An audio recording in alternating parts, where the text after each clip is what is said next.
Welcome to Young Talent, Big Value, featuring insights and practical advice from employers and youth employment experts to help you tackle the challenges of hiring, managing, and retaining entry-level talent. I'm your host, Gina Stoltz. In this episode, I'm chatting to Bridget Murphy, Chief People Officer at Nando, South Africa, and Salome Mashao, Skills Trainer for the Nando's Learning and Development team. Salome's story is rather special. When she joined Nando's in 2015, she had no work experience. Nando's chose to open their doors and give her a chance despite her lack of work experience. She is now adding huge value as a key player in their L&D team. And Salome is just one example of many where a slight shift in the screening process gave Nando's access to talent that otherwise might have been missed. In this episode, we're sharing their success story of experimenting with alternative and inclusive screening approaches for bringing staff into their entry-level roles and the positive impact this has had on their business. We'll also be chatting to Dr. Lee Conway, clinical psychologist at the Competency Network, who'll provide us with expert insights on inclusive screening practices within the South African employer landscape. And we'll be challenging you, our listeners, to consider whether your screening policies and processes might be robbing you of finding great entry-level talent. So today we start with Bridget. Bridget, welcome, and thank you so much for joining our conversation. Good morning. Thank you for having me. It's wonderful to be here. Awesome. So we know that for many employers, hiring that right talent for the frontline entry-level roles is really hard. And keeping those people in those jobs is even harder. And that churn, that constant churn costs a fortune. I was reading a study that was done by Deloitte in 2022, where they talk about the importance of retaining frontline workers in transport, hospitality, and services. And they were suggesting that the cost to replace frontline workers, and I'm sure you know this firsthand, can range from 1/2 to 2 times that person's annual salary. So this is the financial cost, of course, the expenses related to advertising the role, interviewing, the background checks, the training, the onboarding. But of course, they're the hidden costs that affect the team, you know, the things that are more difficult to measure, the disruption in the service, the disruption in the team, the overall morale. This is a challenge that many organizations experience.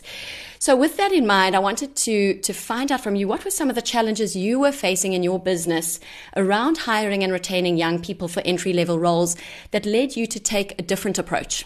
Absolutely. Thank you, Gina. So, Nando's is very proud to be a youth employer in South Africa. We partner with Harambee, and I would say about 95% of our youth comes through that platform for us. The second point is we are known as sort of first jobbers. So we provide jobs to unemployed youth so that they can become economically active. But we also don't want you to grill chicken for the rest of your life. We want to prepare you to have the best work experience as a first-time job seeker, to learn, to gain confidence, to learn a new set of skills, and just, grow as a human being, and then ultimately to go on to greater things. So that is very much a philosophy that we have in the business. So we do have a relatively high churn, and we're comfortable with that. But those who do want to remain with us for a longer period of time, we're also happy with that. So what we've had to do, it's so far as hiring youth into our roles, into our restaurant, is generally we've adopted a kind of a reactive approach. We wait till someone, has gone into another opportunity or had been promoted. So we have a strong ethos around, growing our own timber. And so promoting people from within, which then results, obviously in a vacancy arising. So that's made us quite reactive and slow to act. Gina, you've quoted some of those statistics. Indeed, those are very, very accurate. So we've tried to be more proactive in our approach. And really what we've done is we've established sort of geographic nodes from which we recruit. So once again, with our partnership with Harambee, we would have, various youth who've made application for roles within Nando's, and we then have a recruitment day within a particular geographic node.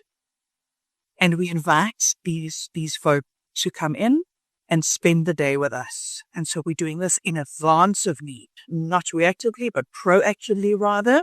Come and spend the day with us and let's see if this is a fit for the candidates and a fit for us. And so we're finding great success in these recruitment days.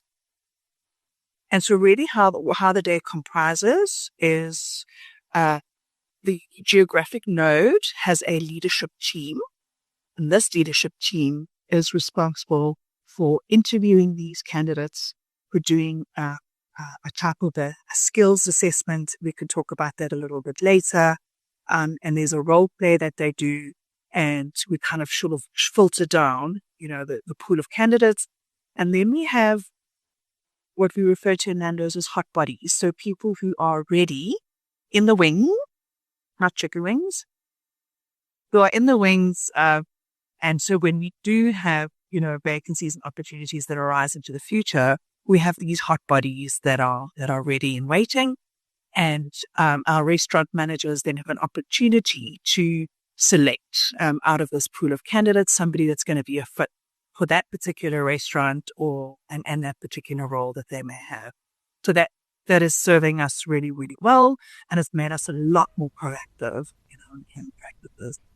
Thank you for sharing all of that information and detail. I think, that process around bringing people in, really having them interact with your teams, getting a sense of who they are and really sensing interest as well is great. You spoke a little bit about skills assessment. You mentioned you would share a bit more about that. I'm just wondering, when you talk about skills, there's this very wide movement around skills-based hiring, and of course it differs across industry or sector. But in your context, what does skills-based hiring look like, and how intentional are you being around that? Absolutely. So that's really important to us, and we are finding success, in our recruitment process, making use of the skills assessment, because it's important to us to find the right fit. Working in a restaurant is not glamorous. It's extremely long hours. It's hard work. You're working in close proximity to people all the time. So it's important that we find the right fit for us and for the Nandoka, coming into our environment. So we really do a numeracy and literacy type of assessment, but let me explain. So it's not traditional numeracy and literacy. We've created this ourselves, and we believe it's fit for purpose for our environment. We need people to be able to read oven dial in sort of traditional old school analog clock and dials and temperature gauges and so forth. So that is one component of the sort of numeracy and literacy, skills-based test that we do. We also then check, just from a numeracy perspective, we give them a scenario around menu items. And if a customer came in, they ordered a quarter chicken and chips, that costs 59 Rand. And they then, give you 100 Rand. How much change do you give them? Oops, but wait, no, they asked to have a soft drink added in. How does that look now? And so it's very elementary. It's not, anything advanced, but it certainly gives us a really good indication as to the success rate of this person coming into Nando's. Great, thank you. I mean, I love that. I think there's a lot of thought that's very specific to your environment, but just the principles could totally be applied in other organizations around really thinking about what are we looking for, what are our needs. How do you get a sense of the young people when they come for those days? What are some of the things that you have found to help you understand their potential rather than, just looking at their CV or their previous experience? For sure. So I think we're quite intentional around ensuring that this is a fit for the individual and a fit for us. Very often people are just really looking for a job.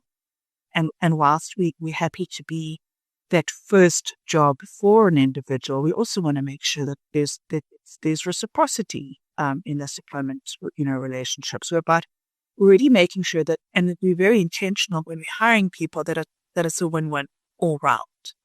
So, these recruitment days that I have referenced are really to make sure we are honing our skills insofar as bringing in, the right people into the organization. As I described, there's a sort of a little bit of a panel interview that takes place. We do administer this skills assessment, to check that they're a right fit for our environment. But what we also do is a type of a role play, and we break them up into smaller groups, and we will sketch a real life scenario that happens daily in our restaurants. May it be a bad customer experience, or someone drops food on somebody's lap, or the printer's not working, or the KDS system is not working, or cars crashed at the drive-through into the stop sign because they came veering around the corner. And so we give these very real scenarios that happen on a daily basis. And we ask them to kind of role play, what would you do in a situation like that? Or share with us the time that you have been in a situation like that. And that gives us a really good indicator of behaviorally how this person would behave and react to real life situations that happen every day in the restaurant. And that once again is serving as well. Great. Thank you so much for sharing that level of detail. Hopefully not giving away your trade secrets here. And hopefully these scenarios or examples can support other organizations in thinking about, trying different things. You've mentioned that this whole way of thinking, this whole methodology, which you've been trialing for a while now, has been very successful. Perhaps you can share some of the very particular metrics or sort of, the real impact that you've seen through the changes in these processes and the decisions that have been made around the screening process. Yeah, absolutely. So we've been very intentional, as I've said a few times now, to make sure that there's reciprocity, that this is right, for us, and that it's right for the Nandokas that we are bringing in. So definitely we are seeing the impact of that. So whilst we do have relatively high churn, we are seeing that stabilizing. We are seeing people, and that's where, Salome comes in from the skills training perspective. We are definitely seeing people progressing and wanting to stay longer in the organization and seeing an actual career and a career path within hospitality, particularly within Nando's. And around 76% of our internal promotion, or of our promotion, are internal, and they have come through this pool of talent within our organization. So that is a really good indicator for us. In terms of measuring this, so definitely, as I said, our attrition has stabilized quite significantly. But secondly, we've just recently conducted, it's our second year now, an internal brand health tracker. And we call it Inside Spark. And we administer it across our restaurants, both within our corporate business and within our franchise business. And a really strong indicator that has come back to us is our more recent hires and the younger, so definitely our youth within Nando's are optimistic about the organization, are optimistic about the leadership they are experiencing with the organization. They are engaged, highly engaged within Nando's, and the future looks bright is really how I could describe them. And so obviously we must be doing something right in terms of bringing them in and getting a better fit, for both the Nandoka, but also, for ourselves. So that is a very good indicator, and that's hot off the press. That's amazing. Thank you for sharing that. I think this thing about that growth journey, really seeing the career trajectory, particularly when, as you say, they're coming into a role that's not glamorous at all. It's actually far from it, and it's really hard work. And people think, oh, it's, you're just a waitress or you're just working in the kitchen, easy job. It's probably one of the hardest jobs in the world to work in hospitality.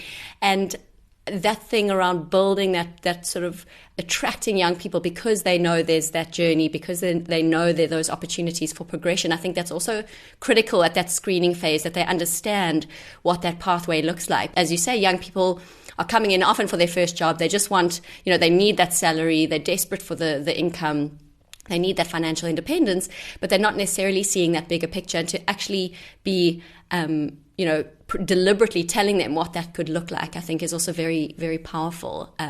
Because at that point, when you're so young, you often don't know what you don't know. So you need somebody to tell you.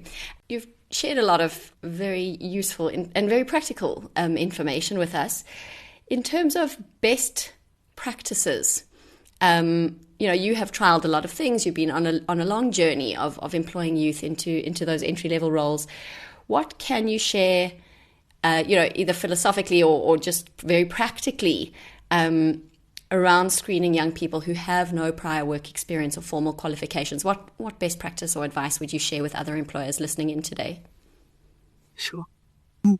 I don't know if we have best practices per se, but these practices are certainly benefiting us and serving us. So, it's a constant evolution though, and trial and error and so forth. So, but something that we are wanting to trial going forward, once again, it's about making sure that people understand they're coming into hospitality. It's not glamorous. You're not working in a bank. And so we would like to, once again, through Harambee, is put one or two training courses on the platform that are non-competitor facing type of programs. So something like occupational health and safety, which was quite generic across a lot of industries, and allow the job seeker to do that course before going through our recruitment process, and that they understand something as basic as occupational health and safety, but it gives them more insight as to what the work and the job and the roles in Nando's could be.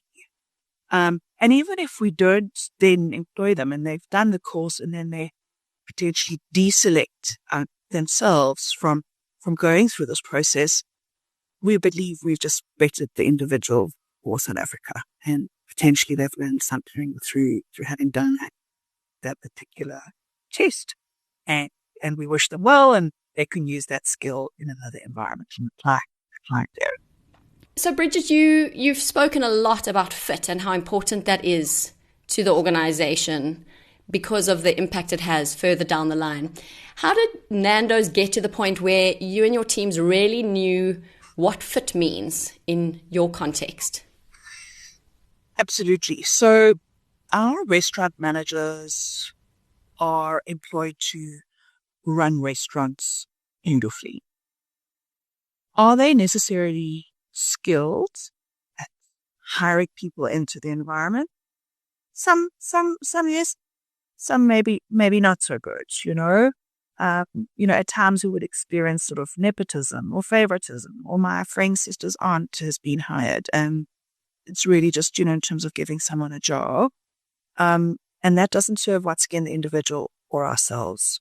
So having these geographic nodes with this team of people interviewing and following this recruitment process has served us well, because these folk work in those geographical nodes and they work in the restaurants every single day. So who forms part of that panel right now is the area manager who's responsible for that particular geographic node, who is the person who is the chief operator, for that region. We have the HR business partner, part of that panel, who also innately understands the requirements within a restaurant. We have the regional training manager, who's, making sure that those people are skilled, they go through our various programs, and they know what our programs entail to ensure success within our environment. And we also have our regional marketing manager, who understands, the guest experience and what our guests are looking for. So it's a really rich team of individuals who have different perspectives around a restaurant, but innately know what is required in hospitality and within our restaurants. And those are the people at the forefront, versus the restaurant manager doing this on their own. And so the intention is to get to this list of hot bodies that ultimately are meeting our requirements. They are aligned to our values. They are a fit for our organization. And this restaurant manager really cannot cherry pick, out of that list of hot bodies and ensure that they have somebody who's fit for purpose for their environment or their restaurant. Thank you, Bridget, for sharing that. I mean, that diversity of perspective makes so much sense. The focus on having that diverse panel of people who are looking to, who is going to be most suitable, having that deep understanding of what's required. I think that's really valuable. So that involvement of teams across different, pieces of the business and different understanding of what's required from those different perspectives. So to all the people who are listening and thinking, this sounds great, what a great process, it's working for Nando's, but I don't have the time for this. This is too resource heavy, too time heavy. What would you say to our listeners who might be thinking that? It's not. So this is one day. We potentially do this once every quarter.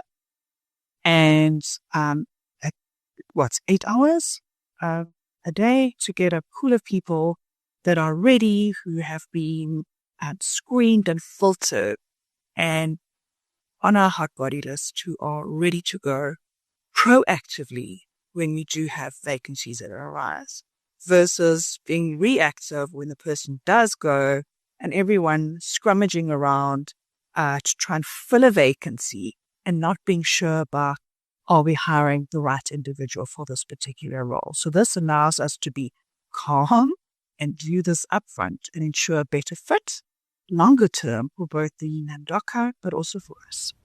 That makes a lot of sense. This is a really proactive way of securing that talent upfront and knowing that it's there available to you when you need these young people. We know that Nando's is a bold brand, always experimenting and innovating across the business in all areas. Are there any other innovative practices specifically around young talent that you've not mentioned that you can share with our listeners today? Yeah. So I did indicate that we have an incredible partnership with Harambee. And so we have a unique QR code and youth that access SMOB Youth app will punch in that particular QR code and they have access via Harambee to our vacancies and the opportunities that are out there. And we are very proud of that partnership and it is serving us well. Harambee has a national footprint. So, it's not a Johannesburg based. Nando's has a national footprint, and making use of the particular app, and our unique QR code, serves us well. Fantastic. Thank you. Just for our listeners who may not have the full understanding, Harambee Youth Employment Accelerator, who is powering this podcast, is the organization that is supporting the SA Youth Plan, which is a matching platform that allows employers to post opportunities and young people to seek and land employment and learning opportunities. So if you'd like to learn more about that, you will find a link to that platform in the show notes. And thank you, Bridget, for mentioning that. So I think you've shared incredible insights and strategies, some really fantastic ideas and food for thought. So thank you so much for giving us your time today. I think it's been incredibly valuable to hear all the brilliant things that Nando's is doing with young people and for young people. And I think it just really highlights the idea that, with the right intention, with the willingness to test different approaches, with the focus on youth, knowing that there is value and talent and potential to be extracted, if given that right opportunity, I think you can really strengthen your talent pool and secure that long-term value from young people who are coming in an entry-level role in the business. So thank you so much. We really appreciate your insights today. Most welcome. Thank you for having me. Now, let's shift our focus to Salome Mashao, waitress turned skills trainer for the Nando's Learning and Development team. Salome is a shining example of the impact a young person with little experience can bring to an organization when given the chance. Welcome, Salome, and thank you so much for joining us today. Thank you so much, Gina. So, Salome, before you were offered this opportunity at Nando's, what were some of the challenges you were facing in finding work, considering you had no experience? Thank you so much, Gina, again. So in the beginning, especially, as youth, when you are looking for a job, everyone is actually looking for someone who has experience. And at that point, it was just sending CVs left, right, and center. And, just a story behind how I actually, got to Nando's was my sister was looking for a job as well. And she came across a link for Harambee. And then because of at that time, Harambee was not in Polokwane because my sister stays in Polokwane. And she's like to me, there's a link that I saw, there's Harambee in Joburg. How about you try and apply? Apparently, they are helping, young people or youth to actually find, some employment. And I was like, these things of applying online is not actually going to work. But I actually went in and I followed the link, I uploaded my CV, and I just crossed my fingers because it has been just sending CVs left, right, and center. And because I had no experience whatsoever, then I was like, I don't know where am I going to go. And luckily, probably after 2 months, Harambee actually called. And then we had to go in to do assessments so that they can actually know if I belong in commercial or hospitality. So my journey started there with Harambee for me to actually be at Nando's. So I went there, did my assessment. They told me that, you know what, you belong into the hospitality. Sorry about that. After a month, that's when I got a call from Harambee saying that you are in the bridging course for 7 days. I was like, oh my gosh, I'm going to work. And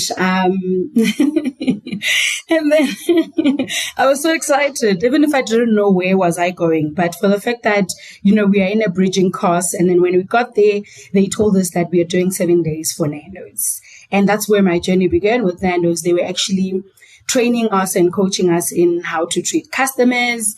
Harambee taught us time management. I'm quite, good when it comes to time because of Harambee, and would get there around 5:30. We would actually change amongst ourselves to actually serve and become customers. Sometimes we'd become, waitresses, waitrons. Some will become cooks, and that's where I got my experience. And that's why I got Nando's. And I think after 2 weeks after the bridging program, they told us that we need to go to Nando's and actually start training for 2 days, before we can actually get employed at Nando's. So we had 2 days to work at Nando's. And I still remember my first day. I worked a night shift and I cleaned the walls. I was like, I'm not going back there. I'm not going back to Nando's. I had to clean walls. I had to do, and it was just an experience to show you that when you work in the hospitality, you also clean after yourself. You don't want to work in an environment whereby it's dirty. So the first day, that's what I learned when I got to Nando's. The second day I had to work night shift. I was a waitress. I was everything on that day. And what I also love mostly about my journey into getting into Nando's with Harambee was the fact that we used to get stipend when we were in the bridging program. And that stipend helped us with transportation because as youth, we didn't have money because we've been doing up and down looking for a job. And for the fact that every single day we'd actually get transport money so that you can be able to come to Harambee and, they can train you and coach you into that. It was quite a great journey because I learned a lot from Harambee before I came to Nando's. I already knew what to expect when I got to Nando's because of the training that they did with us. They were actually training us about Nando's specifically, but just working with customers. And I was already a waitress before I even became a waitress at Harambee. So it was a good experience for me. And then when they called me, they're like, you need to come to Nando's head office. I was like, yo, I'm going to work in an office. And that's where my journey began with Nando's. And I think I went for interviews same day, the second day we were actually working.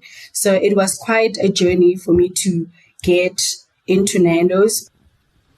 Thank you so much for sharing that. This thing you've spoken a lot about, just being given the chance, is really powerful because Harambee no longer runs those work readiness bridging programs the way that they used at the time that you were attending those. However, that access, the opportunity, the partnership with the employer's willingness, in this case Nando's, to say, I'm going to give this young person a chance, I think is what's really powerful. And that employers can play a role in supporting young people in that early stage, like, for example, simple things like transport money, just to get through that first month of work. But then be a critical make or break where you have this potential talent coming into your business, and they just need that little boost, that little support to be sent on their way. So thank you for sharing that really, really powerful story. So once you've arrived in Nando's, what do you think Nando's does differently with young people, and how has this impacted your experience? Like we always say that at Nando's, everyone has a seat at the family table. And in the beginning, when I got here, I did not understand that, because I saw that probably after 2 months to say that we do have this saying that says it's all about the people that makes the chicken. And it truly did that when I arrived at Nando's, because within the 6 months of me being a waitress within the business, I was already promoted as a barista. So that only showed that there is a lot of opportunities within the business, and is the same as someone who is new and coming into the business. If we do have a youth who's coming, we do make sure that we, as a skills trainer, we onboard them in a correct way, the way they did with me. What we would do, they will take you off through all the process within the business. There's nothing that they're actually hiding, just to tell you that there is a lot of opportunities that are there. As youth, if you come in or as a new, I would use the word Nandoka, because I don't know what other word to use. As a Nandoka, when you are joining in, already you are part of the family.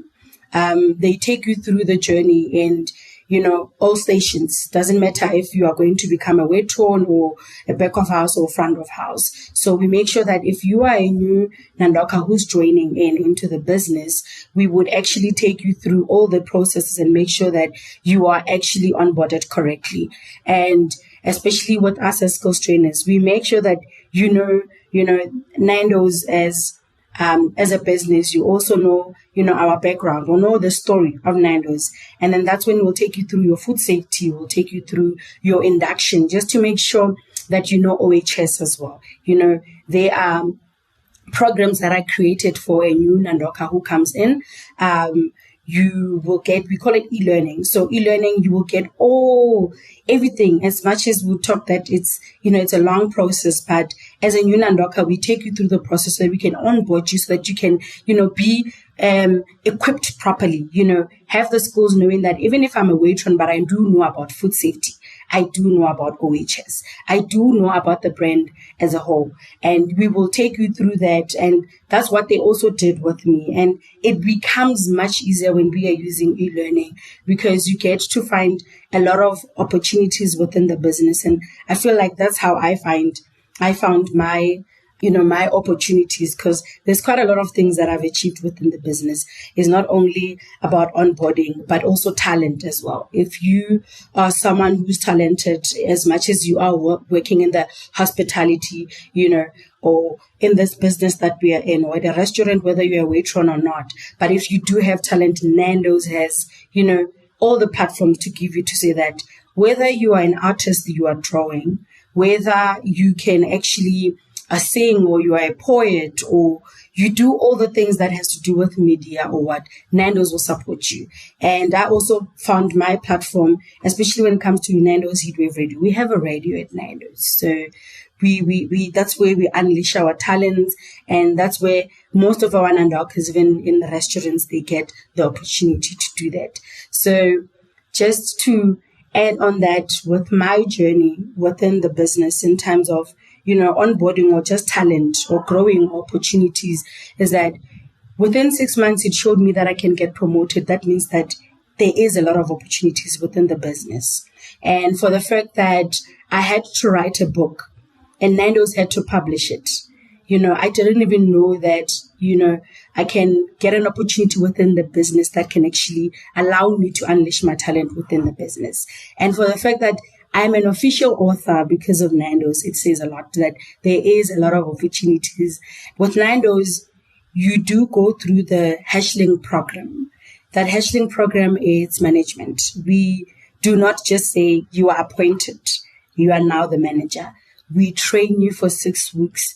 We make sure that we keep you with as much knowledge as possible. We make sure that we give you all the knowledge that you need to run the castle with.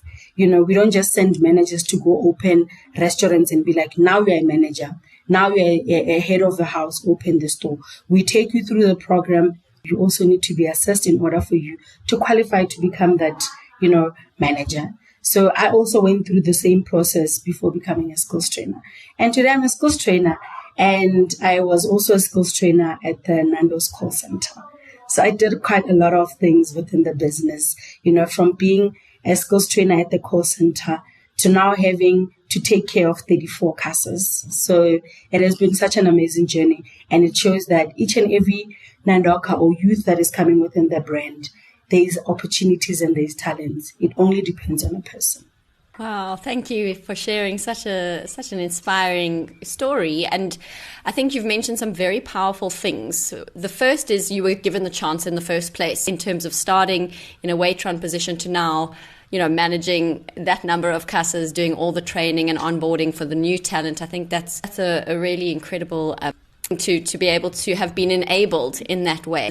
You speak about, Nando's giving young people opportunity to express their talents and their endeavors and really be celebrated for those things. And I think that's a really interesting thing around attracting talent and keeping young talent in a business. It's not just about me coming for a job. I get celebrated in IT, being able to bring your own talent outside of just your work role is very powerful. And then you speak about this Hatchlings program, growing young people in the organization, access to that type of learning, access to that type of support to then being able to grow and add value. So I think, what I'm extracting from your story, even though it's your very personal story, I think from an employer perspective, there's a sense of, again, we're using this word intentional, very intentional steps along the way, that if you find young people who have the potential and are the right fit, which is critical,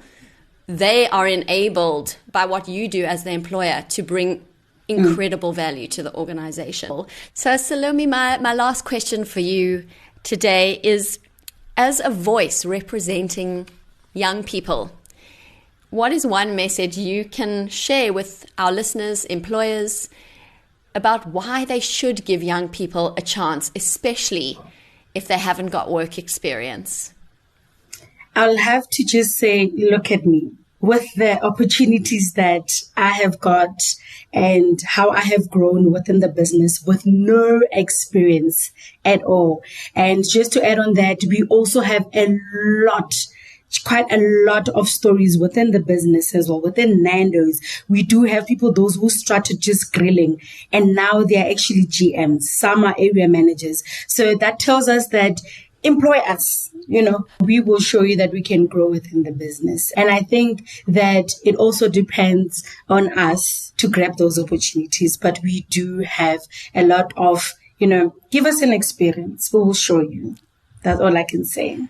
So really, when you get it right, like in your case, Salome, when you get it right, you are feeding your talent pipeline, you are building future capability, but it just takes that decision. And sometimes it feels risky because your reputation's on the line, but sometimes it just takes that one decision, that one shift in direction to really build an incredible future talent pipeline for your organization. So thank you to our Nando's guests today, to Bridget and Salome. It's been wonderful chatting to you both, and wishing you all the best for building your future talent pipeline.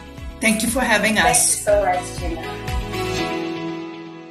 So let's hear now from Dr. Lee Conway, who'll share with us some insights and practical advice to challenge our thinking around screening approaches for entry-level talent. Welcome, Lee, and thank you so much for joining us. Hi, Gina. It's good to be with you today. Thank you for inviting me. Thank you so much. So you've walked a very long journey with Harambee, and over the last decade, we've partnered with and supported many employers to experiment and think differently about the way they screen or match young South Africans to their opportunities. So I'm wondering, can you talk to us about the assessment and screening landscape in South Africa and some of your most notable insights that you have encountered relating to assessments in the context of recruiting young South Africans? Yes. Thanks, Gina. So it has been a long journey. I think it's about 12 years or so, and we've certainly learned a lot and come a long way. So if I think back to when I started working with Harambee, I think they were only about 1 year old, And they had a battery of very psychometrically driven tests, focusing really a lot on the cognitive skills. That was in the early days when we had a traditional approach to psychometrics and it wasn't working well. And the CEO at the time was Tammy, and she asked me to just have a look at what Harambee was doing and maybe give some advice or guidance or suggestions on what they could do a little bit differently. So it takes me back also to a story that Tammy told, which really had an impact on all of us. It was a young man who had been invited to come to Harambee to do the tests for the day, and the platform didn't work well. So we had to abandon the tests and ask all the candidates to come back the next day. And this young man came up to speak to Tammy and he said, you know, my family didn't eat today so that I could have the transport costs to come here and do these tests. And now I can't expect my family not to eat tomorrow as well so that I can come back. So now I'm in a situation where I have to try and find my way onto public transport and not pay and hope I don't get caught or get up and walk here. And it's for you, it's just a glitch in the system, but for me, it's a massive impact. And I think that story just struck us all. And I think sometimes employers don't always realize how difficult it is for entry-level people to actually cope with the selection process. And how easy it is to just say, oh, well, come back or just redo this or, you know, we're having a problem here. And it doesn't feel like such an onerous burden, but actually it is. So we kept that in mind. And that was actually one of the first lessons that struck us. We had to make sure that everything we did was really smooth and seamless and not too time consuming and onerous. And I believe that was the start of the Harambee sandwiches and fruit that we gave to candidates so that at least they had some substance, something to eat that day, because, I mean, to do your tests on an empty stomach is also not fair to people. So we overhauled the entire battery. We actually threw out what they were using and started from scratch. And I think one of the second important lessons was that when you use a very cognitive approach, what you really are doing is you are measuring crystallized intelligence. So, Gina, I just need to explain, this is a construct by a psychologist called Cattell, who divided intelligence into two types. The one is called crystallized intelligence and the other is called fluid intelligence. And crystallized intelligence is really what we know. And what we know is what we've learned. So it's heavily based on the quality of our education. So if you've gone to a good school and you've had good teachers, then you are probably going to be in a better position with your crystallized intelligence compared to somebody who hasn't. So if you do maths tests, English tests, general knowledge tests, all of that is crystallized intelligence. But fluid intelligence is our ability to learn and to figure things out even if we haven't got the knowledge. So if you think of those tests that have got the little patterns and what have you, and you've got to kind of figure out the missing piece or what's next in a sequence, that's fluid intelligence. So you can't learn that. You actually have to figure it out during the test. So it's measuring your cognitive flexibility, your ability to try different problem-solving methods in order to come to the correct answer. And that's a much more fair way of measuring people who maybe haven't all had the same advantages. So that was our second insight. What we were doing was just selecting the least disadvantaged of the disadvantaged by doing a cognitively heavy battery that measured primarily crystallized intelligence. So one of the things that I think we also maybe need to define is what is the psychometric test, and how is it different from some other way of evaluating people. And a psychometric test generally has a norm, which means that you are comparing people to each other. And the second distinctive characteristic of a psychometric test is that it often measures a construct. And the construct is something that you would define, and then you would try to measure that in a test by comparing people to each other and seeing on a normal curve if they're high, average, or low on the normal curve. So that is what we did. We've actually changed a lot of things since then. We've evolved and developed even further. But I mean, I think when we started, we really didn't know. And I think sometimes that is the journey. You don't know, and you only learn as you use the tests and see what's working and what's not working. So even though we took a step forward, we were not then in the place that we are now. We've actually adjusted and evolved considerably in the last 12 years. Thank you so much for sharing those insights and for that, very powerful story about that young gentleman. I think that is a common story in our country and not necessarily one that, perhaps a lot of employers are thinking about or considering. And you speak about this, idea of employers are spending a lot of time and resources on assessing, but just questioning, is this the right assessment for the needs of that particular screening process? And, what is suitable, and how do you start to understand what is right for your environment, what is right for the population of young people that you're screening to ensure that you are getting the best outcome in terms of finding the right fit for your organization.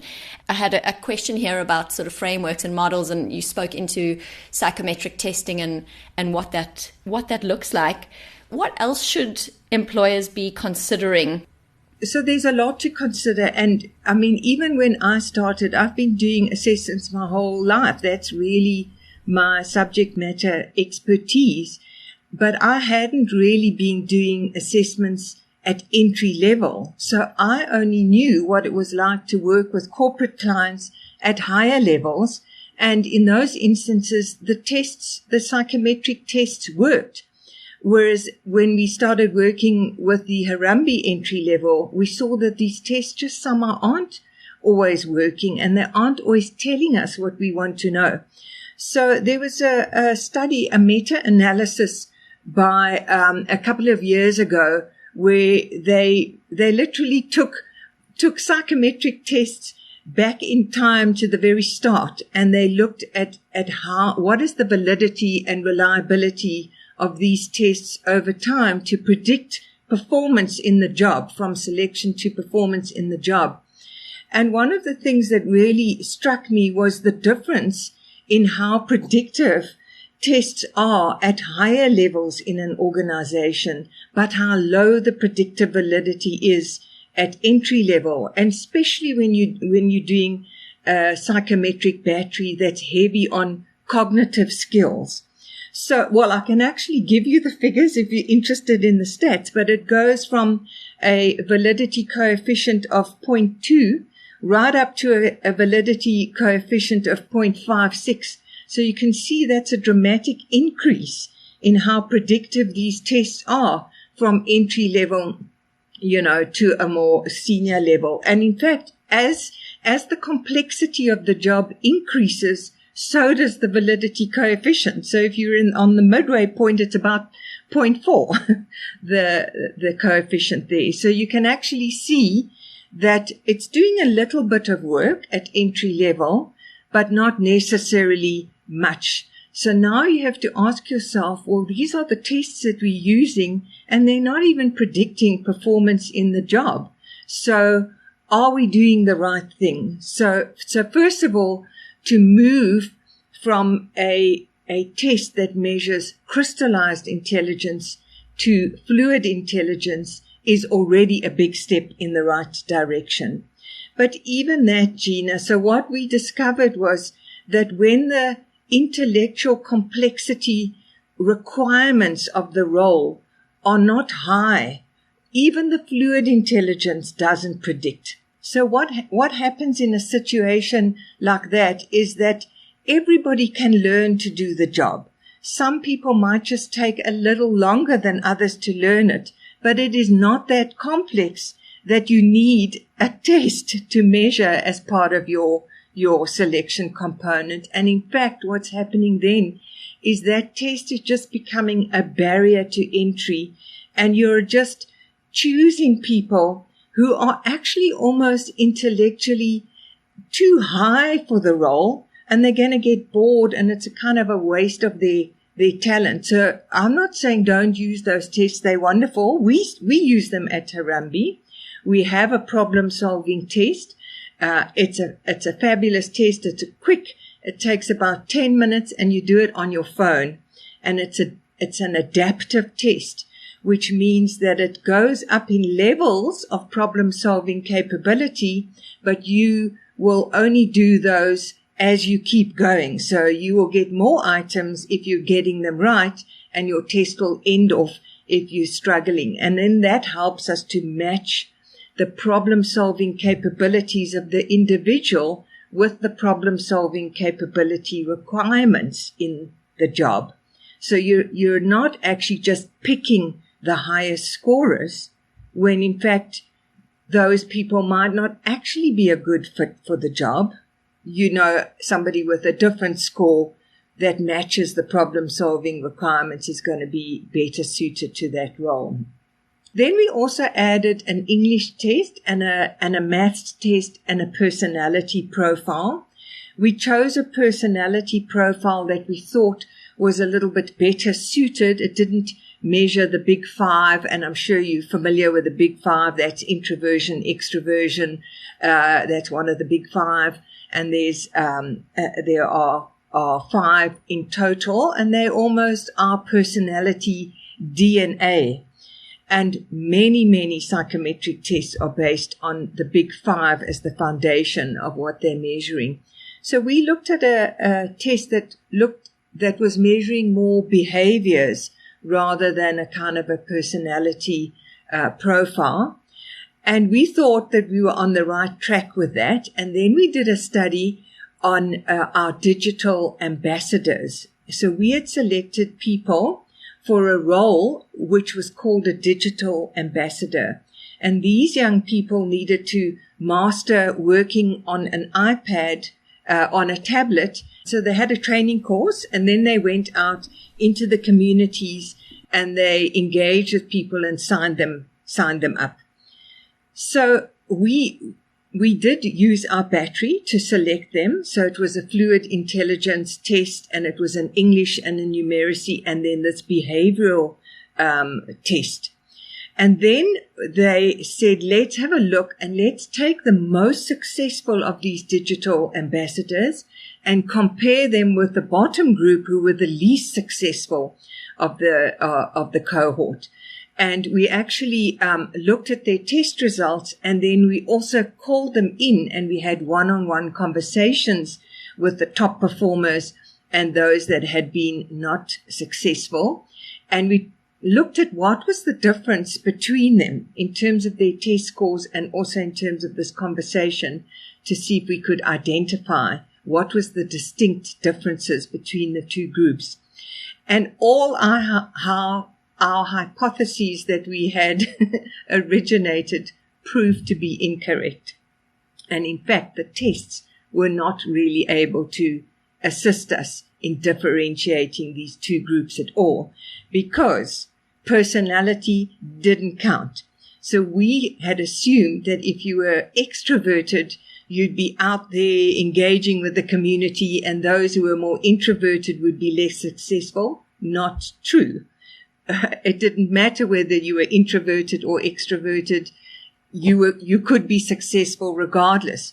We thought that if you had good English, that would help you. Also not true. There were some people who spoke beautiful English, but because they were working in communities And sometimes the community members didn't even switch over into English. It depended where. In some cases it helped, in other cases it didn't. And we had equally successful people who actually didn't speak English very well.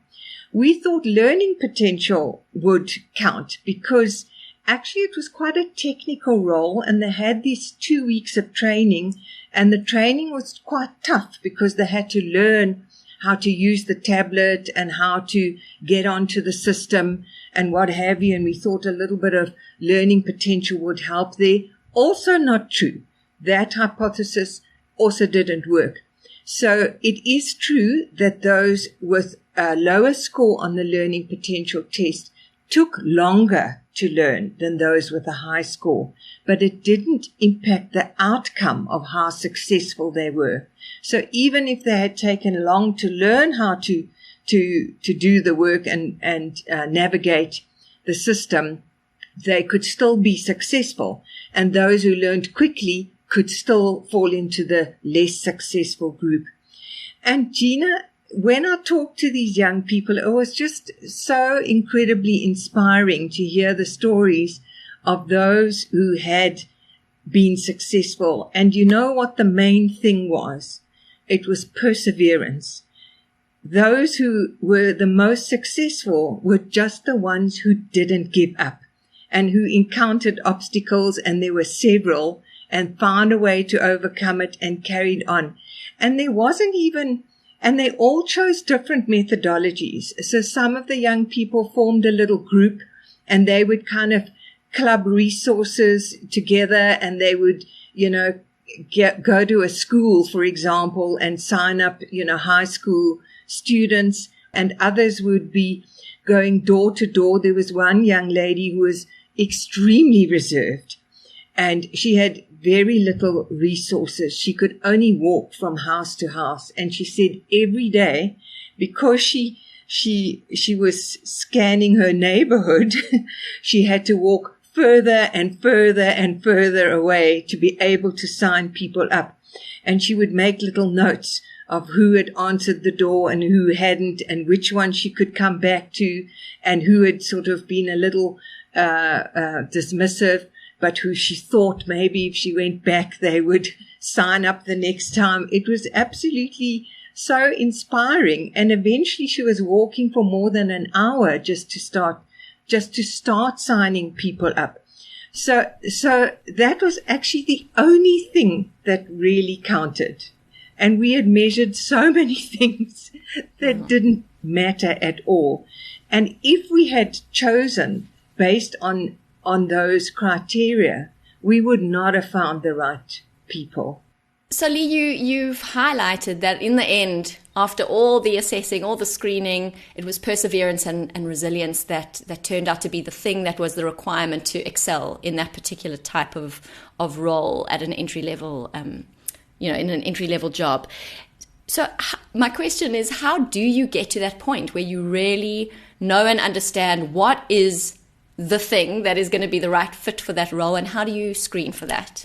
I think that's a good question. If only it was super easy to figure that out.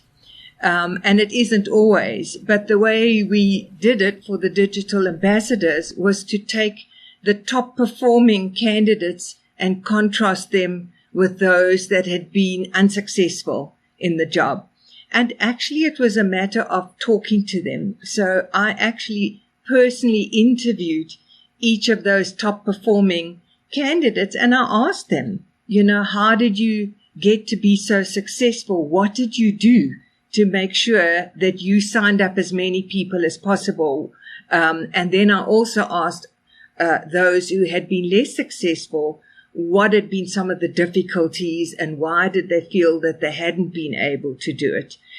Mostly they just gave up at the very first obstacle. So they would say this happened or that happened, and then I realized I just couldn't do this. It was going to be too difficult. Whereas those who were the top performers just kept on saying, then this happened, so I had to do that. Then that happened, so then I did this. So they just persevered through the obstacles. They found their way around the obstacles instead of giving up because of them. And that was the essential difference. It's not going to be like that for every role.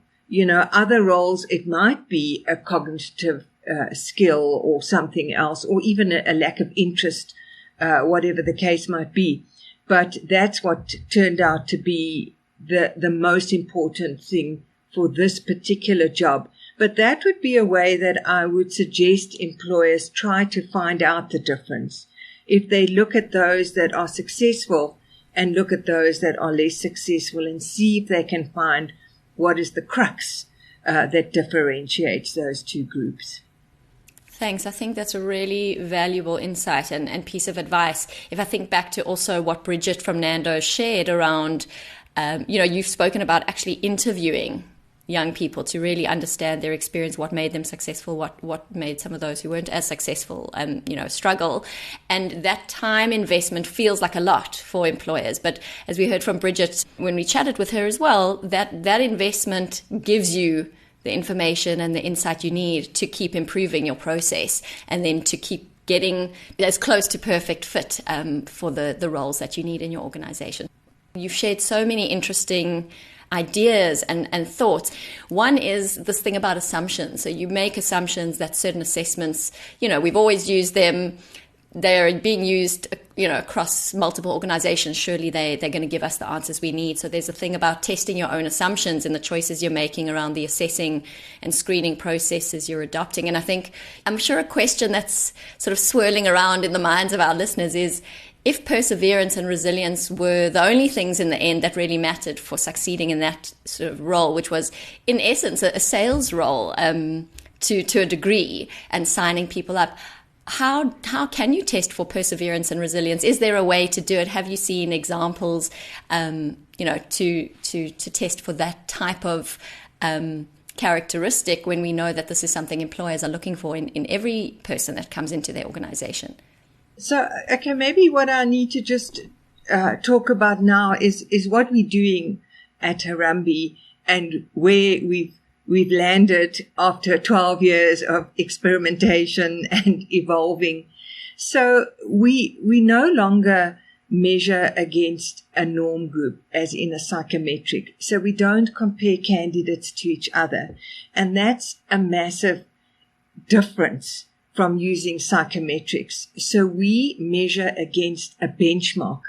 So when we do English, we measure against the Common European Framework of Reference for Languages. I'm not sure if people in South Africa are so familiar with that framework, but it's very widely used. It originated in Europe, and it's not an English measure necessarily. It's a framework that measures language, and it measures how you acquire language from a basic entry level. So you think of it when a child starts to learn language, they start learning some vocabulary, then they put some sentences together, then they understand, and then eventually they can speak and they have full mastery of a language. So it's a mastery scale, and it's benchmarked at different cutoffs. So you would get an entry level or an intermediate or full mastery of the language. So we prefer to measure against a scale like that. And the reason for that is, what does it really mean on a normal curve if you're average or high or low? How do you know? What does that tell you about a person's language skills or numeracy ability or even their general mental reasoning or cognitive skills? It doesn't really tell you what they can do. So how we like to describe our benchmark scale is with a series of can-do statements.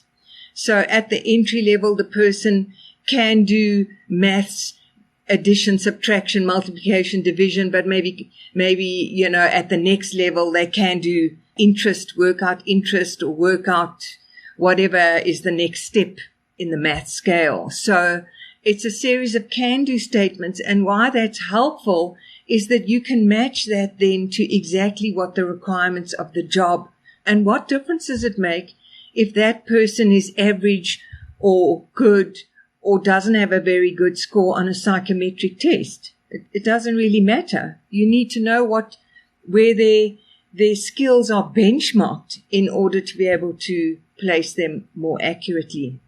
Then in addition to that, we are also now looking at behaviors. And there's a method called the behavioural consistency method, has one of the highest predictive validity at entry level. And the behavioural consistency method just simply says that your past behaviour is a good prediction of your future behaviour. And I'm going to just take a very simple thing. So if you are going to go and work somewhere in a store and you have to get up at 5 o'clock in the morning, then it doesn't mean that if you have never gotten up at 5 o'clock in the morning that you can't do it. But if you get up at 5 o'clock every morning, your chances are so much better that you will continue to do so. It is helpful to know that this bunch of people gets up early, and that's just kind of their natural, routine. So you know for sure they are going to be able to do that. So I've picked a very simple concept, but that's really how behavioral consistency works. You're looking for the quality or the behavior that you want to see, and you are checking if it's already there. And that's what this our test does, which is also a cell phone test, which can be sent to the candidate's cell phone, so they don't have to come in and do a battery of tests. We've also been very mindful that it's quick. It takes about 10 minutes, so they can do that wherever they are. And it asks questions about their behaviors, and then we're checking to see what those behaviors are and matching them to the criteria that the client is asking for. So we are looking at benchmarking behaviors against descriptions. We're looking at cell phone assessments that are very quick. They take 10 minutes and the candidate can do them wherever they are. They don't have to actually come in and do those tests like we used to do in previous years. So Gina, there's a lot of advantages you can see with that, but I will also say there is a disadvantage. It is not a pinpointing 100% accurate method of selecting. So what you're doing is you're kind of getting closer to the match, but I wouldn't say you're 100% perfect. So this is a screening approach rather than an in-depth psychometric selection approach. But you can see the advantage of it, and it does actually have good predictive validity. Everything that we do is completely tested and piloted, and we make sure that we don't use any selection methods that we haven't verified as resulting in success in the workplace. Thank you so much for that detailed insight. I think these inclusive screening tools that you mention, perhaps seem other to organizations that are more used to traditional methodologies, but just for our listeners who would like to learn more about those inclusive screening tools on the SA Youth Partner Portal, you can go to the link in the show notes and get the support you need, or any questions you may have to learn more about those tools. You can find that through our partner care team on the SA Youth Partner Portal. So thanks, Lee, for bringing our attention to those tools. For employers who are hiring young people at entry level, what message can you share with them today? So I think, first of all, is to be thoughtful around making sure that you know exactly what you're looking for, and is your selection process actually helping you to find what you're looking for. I think that's very important. To be honest with you, Gina, it worries me when I see companies testing people to death. Honestly, they are just put through so much, and it's maybe not even helping. It's costing the organization a lot of money, and it might not even be helping them find the right person.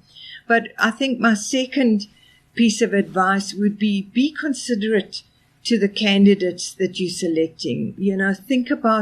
Think about your process from their perspective, and maybe then rethink what you're doing and how you're doing it in a way that, that takes me back to that very first story of that young man.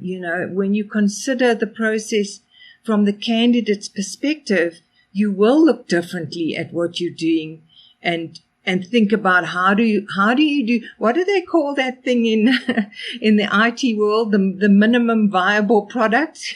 How do you get to that tiny little sliver of what really matters and hone in on that?